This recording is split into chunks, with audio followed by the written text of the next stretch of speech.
Hello and welcome back to Buzby Gaming.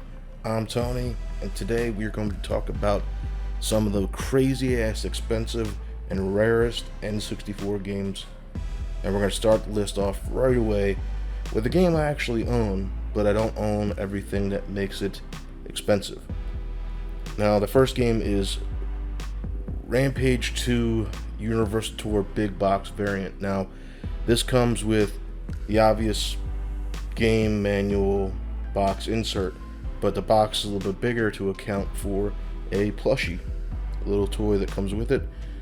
Now, this right now, open box, obviously, with the plushie inside and the big box variant, is selling for between $600 to $4,000, depending on the condition of everything inside. It's really way overpriced, and it's even crazier if you have a sealed copy. You're looking upwards to $6,000. Damn. Now, this was an exclusive Walmart deal, so a lot of people probably bought it for their kid. They put the plushie aside, or maybe they used and abused it, gave it to the dog to chew on. I don't know, but it's crazy expensive. Like, just having the big box and the plushie inside with just the game has been known to sell for around $600 to $700 on eBay, which is crazy as shit. So it's definitely something you want to look out for at garage sales or things like that, because finding one could actually net you a very awesome payday. Also, anybody who's looking for rarities, I know that from the article I read that there's only 10 in circulation right now that are known to be sealed. So if you have one of these you're sitting on and you're willing to sell it, you might be getting a pretty big penny for it. All right, next game we got up is Clay Fighter 63 and a third Sculptor's Cut. This game is staggeringly high priced for a game really, I'm sorry to say, it wasn't really all that great. I mean, Clay Fighter 63 and a third was kind of like, this adds just a couple extra stages, a couple extra fighters, and it was a Blockbuster exclusive, which is why it is so expensive. You can get anywhere between $600 to $2,400 for this game that really is not that great. But if you have a sealed copy, your sky's the limit. You could get up to probably $3,500. It's crazy, and it's not even really that great of a game. Like I said, it's more because it was a Blockbuster exclusive. They're out of business now. The game is getting hard to find, and a lot of the Blockbuster videos actually ended up throwing away the box and just kept the manual in the game and put it in their box. So if you find one in the box, you have a very rare and valuable collectible. Next game is Yoshis Story International version. It could sell between $1,200 to $1,300 loose. Just loose. You got a $1,300 game, depending on how well the cartridge is and the board on the bottom, the sticker, the overall condition of it. It's been known to sell for about $1,300. Again, there's nothing really super special about this, but there are stickers out there that say not for sale on them, or international version, and those go for a exceedingly higher price, which is the $1,300 plus range. Any game, I mean, I know that there's a lot of Mario 64 games that came out with this not for resale on the main sticker, and those were in Toys R Us's and Blockbusters, so people could play them as a demo for the N64. Any kind of sticker on there that says, on the actual art that says not for resale or for demo purposes, fetches a very, very high price. Now, next up is another Blockbuster exclusive. That is Stunt Racer 64, which is between $800 loose and up to $1,750, $1,850 sealed. Again, this is another Blockbuster game. It was actually made around the same time as Rush 2049, I think it was. Anyway, there was two futuristic games that were published by the same publisher, and they just didn't want them competing with each other, so they sold off exclusivity for this game to Blockbuster. And again, since it's Blockbuster, they may throw away the box and put it in their own box with a booklet, so finding the game complete in box can fetch you a very, very crazy high price. Now we're getting a little bit more reasonable, but it's still a higher category, and that is Bomberman 64, The Second Attack. Now this game could get anywhere between $100 to $750 loose. Just because of, the condition of the sticker, obviously, but I mean, loose, the game, almost $1,000 loose. That's crazy. It's getting anywhere between $2,000 to $3,000 sealed. So if you guys have that in your collection, you could have a very nifty nugget of gold there. Okay, next we have Super Bowling, which is anywhere between $350 to $450 loose and up to $1,300 sealed. This was like a pretty decent game. I remember actually playing this when I was a kid. I rented it from a Blockbuster, and seems to be a theme with these videos, but a lot of these games are Blockbuster exclusives. I don't believe that this is one, but it could be. But it's a rare game. Super Bowling was actually a pretty fun game, but the problem is Super Bowling and with a lot of these titles that are rare. Thunderfoot's at it again.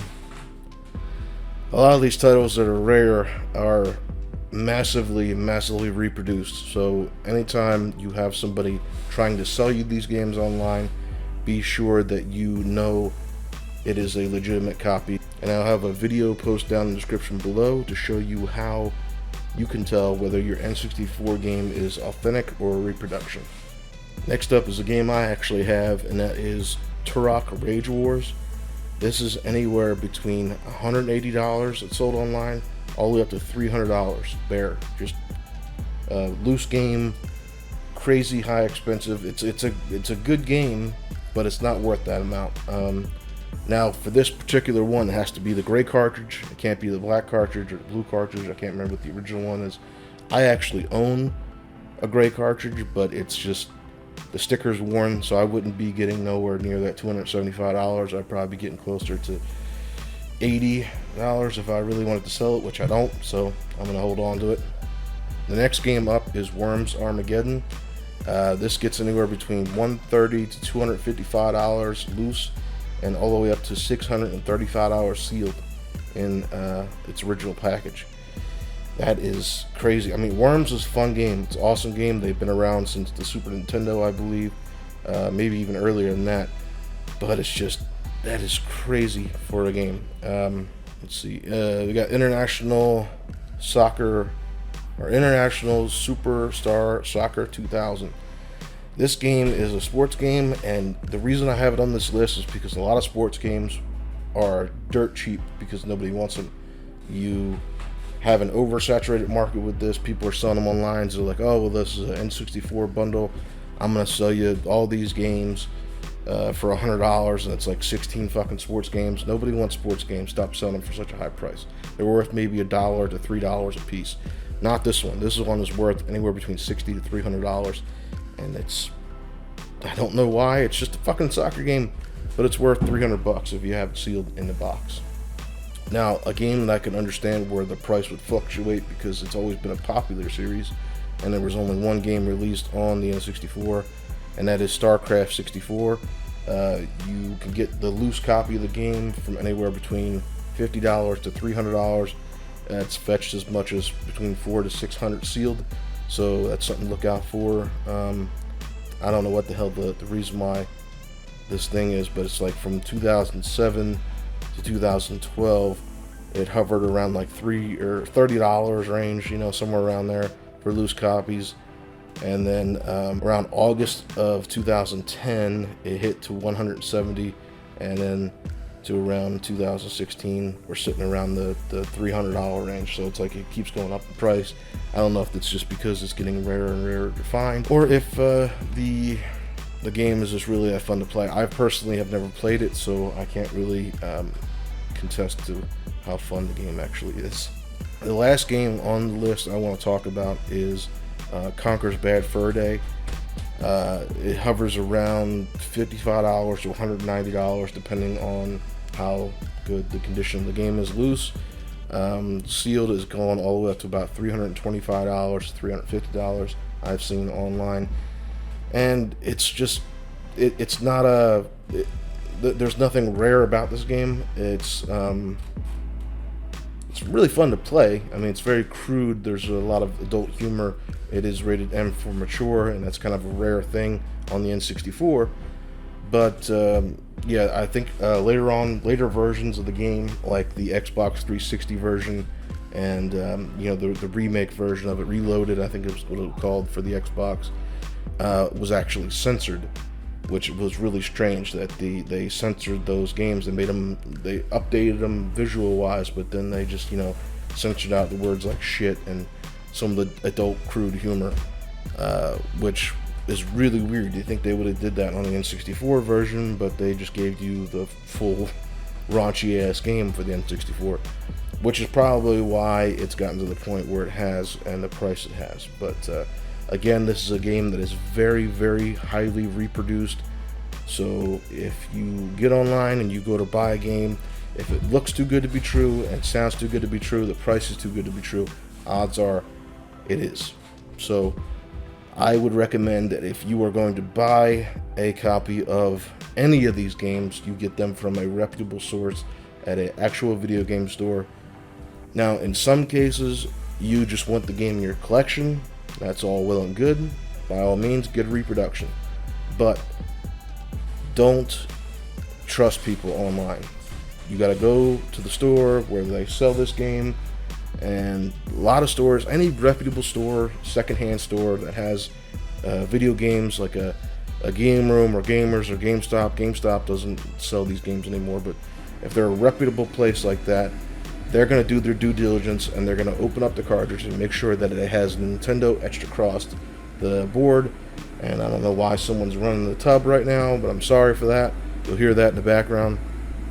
But yeah, so you just want to make sure these games are authentic. If a seller on eBay has multiple copies of this game, if the label just looks too good, too dark, has too much contrast, too much saturation, it's probably a fake. They cost probably between a couple of dollars to reproduce them, then they ship them out to you. They do it for free shipping, so it makes it seem like you're having an amazing deal, and really you're paying about 1,000% on what the game actually is.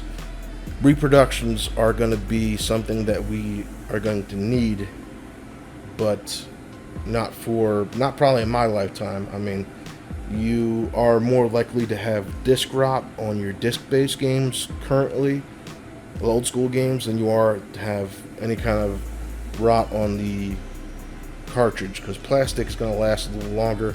You're not touching it, as long as you're not touching it with greasy, oily hands. You make sure you wipe your hands down and all that. You'll prevent your cartridges from degrading faster. But that's all I have for you today. And if you like content like this, please feel free to like, share, comment, and subscribe.